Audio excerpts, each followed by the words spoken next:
You've got a big day ahead as well. We've got the cabinet meeting. The Prime Minister's going to brief the whole of the cabinet on what happened at the Salzburg summit last week. Ahead, of course, that statement she made on Friday afternoon, very angrily demanding respect from the EU leaders. Can I ask you, you're the Brexit Secretary. You're very much involved in these negotiations. Did you speak to the Prime Minister after the Salzburg summit? And if so, what did you say to her? We did speak afterwards, and I won't divulge the detail, but I'm totally back what she said, which is that we set out some very serious proposals.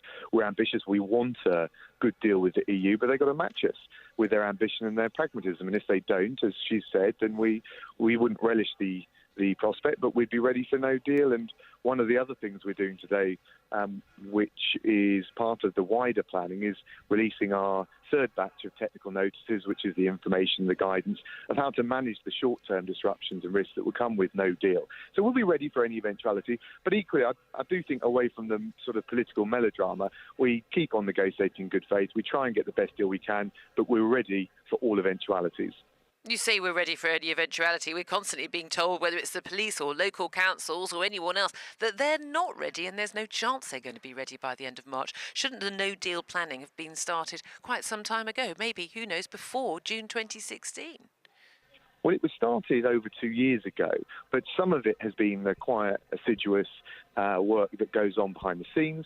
And now one of the reasons it's coming to the fore a little bit more is because there's some of the public-facing advice and guidance that we need to provide to make sure businesses, public bodies, citizens and NGOs are ready. So it's the culmination of over 2 years' work, and we're absolutely ready and prepared to manage and avoid and mitigate the risks. There will be risks. I think we need to be honest about that. I said it in August when I announced the first batch and gave a speech. I don't think we should be soft, sort of candy coating what is the reality. But as the head of the WTO said, whilst no deal wouldn't be a walk in the park, it wouldn't be the end of the world either, and that's broadly right. But given that you were a leading light in the Brexit campaign, but we've got a Remainer as Prime Minister, Remainer as Treasury Secretary, as Chancellor, and many other Remainers with holding senior positions in the senior ranks of the Conservative government, do you not think there's a bit of an issue that the people carrying out the negotiations for Brexit are people who don't believe in Brexit, don't want Brexit, would ideally like Brexit to go away and never happen? Is it possible for Remainers to negotiate a good deal for us? Well, I'm deputising for the Prime Minister in the negotiations, and I was on the board of Vote Leave. So I don't think that's quite right. But actually, we need to get beyond this Remainer-Leaver distinction. And the vast majority of Remainers that I speak to, whether it's in the House of Commons or in people that you come in contact with, residents, constituents, people just in the public, actually they say, look, let's just get on with it. So what we've got to try and do is be bigger than the sum of our parts here, have a bit of teamwork. And of course, people have strong views about it, but the vast majority, the silent majority in this country, just want us to get on with it, and that's what we're doing. Well, they say they want to get on with it, but people aren't really sure what we're going to be getting on with, because in the Prime Minister's statement on Friday, it was quite interesting. There was one key word that wasn't mentioned once, and that was the word Chequers. It's almost been banned from the Tory party conference next week in Birmingham. The reality is that large swathes of the party, large swathes of the public don't accept the Chequers proposal that she's put to the EU. The EU have said they don't accept that proposal.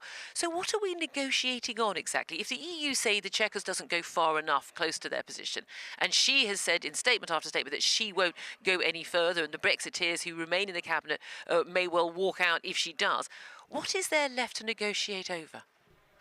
I think we're the only side, frankly, that's got the credible plan which deals with some of the fundamental issues. Number one, giving effect to the referendum, being faithful to the verdict of the British people. Number two, making sure we deal with the challenge around the border for frictionless trade, which we do need with our EU partners and we do want. And number three, resolving the challenges and the issue around Northern Ireland. Now, we're going to keep working on the basis of our proposals because we haven't had a clear or credible critique of it, and equally there aren't credible alternatives on the table. But we'll keep negotiating in good faith. I'm confident we'll get there. You always have, as you know, you've been watching Brussels long enough, you always have these blips in the road. They're blown a little bit out of proportion. But I think we double down. We don't sort of throw our toys out the pram, if you like. We double down. We hold on and we keep our cool. But at the same time, as we've discussed, I think we need to be ready for for the possibility, I don't think it's likely, but the possibility that the ambition that we're bringing to these negotiations to try and get a win-win deal isn't matched by the other side. And it does take two to tango. So when Boris Johnson and David Davies decided to resign over the Chequers proposal, were they throwing their toys out of the pram? Why did they think that it wasn't what Leave voters voted for? Why do you think it is?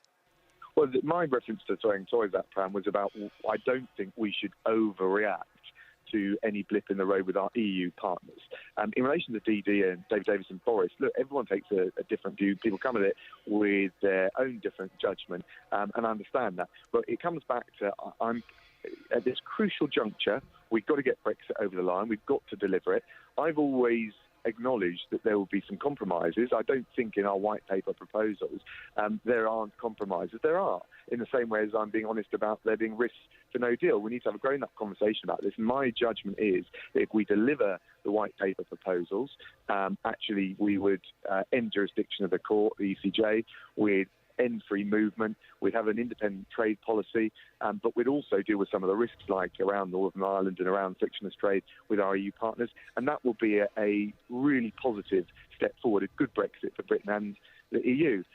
So that's just the way I look at it. But I respect the fact there are different views, both on the Brexit side and on Remainers. But what we've got to try and do now is come together. And as I said, try and be a little bit bigger than the sum of our parts, because we're in a negotiation with the EU. They're being pretty stubborn right now. But what they need to see is actually some unity of purpose from the UK, which is why, frankly, all this Labour nonsense about a second referendum is not only undemocratic, but it's the last thing we should be doing right now with our EU partners, because it encourages them to offer us a lousy deal, which will make no deal more likely. I'm sure that's not what the Labour MPs or the Labour activists want, but that's the direct consequence of what they're flirting with. But isn't also a direct consequence of what your party is flirting with? You talk about how one of the key issues of Brexit was ending free movement. The Home Secretary Sajid David today at the Cabinet meeting is going to be proposing that EU citizens are offered effectively an open door all the way till September 2021. That's 30 months after we leave the EU in March 29. A whole number of years since we voted to leave. It's going to be basically more than 5 years after we voted to leave that EU citizens can be able to come to this country, work in this country, then apply for a visa to stay in this country. Do you think that's what Leave voters voted for? First of all, let's not judge the Home Office and Sajid Javid's proposals before they come out. But what we do need to... Well, who do you think briefed the newspapers with them? I have no idea, but the reality is what we need to be able to do is distinguish between EU nationals who are here, who have been here for some time, we want to stay, we value their contribution, and those that come after exit. And in order to do that, we'll need to have a registration system, and that takes time to put in place. So what we want to do is make sure we have a clear system which is effective, we don't trip up over ourselves as we leave the EU, and make sure that we've got the best immigration system to make sure we're still an open, outward-looking country, but we control the volume of immigration, which is what I think the vast majority of people want. But some of that stuff does take time to put into place. OK, well, just finally, Boris Johnson and David Davies, they're going to be unveiled their own alternative to Chequers, Plan A+. Obviously, we haven't seen all the details of that, but I've got a funny feeling that as a Brexiteer, Dominic Raab, you'd actually probably want that alternative more than you want the Chequers proposal. Why don't you join David Davies and Boris Johnson, resign from the Cabinet and push for the Brexit that we all campaigned for? Well, it's a generous offer, Julia, but I don't actually think that's the right way to go. We've got a set of proposals, which, as I said, is the only credible plan to deliver, not just on the referendum, but some of the other challenges around Northern Ireland and frictionless trade with our EU partners. I think it's a win-win deal. I think it works for us and it works for the EU.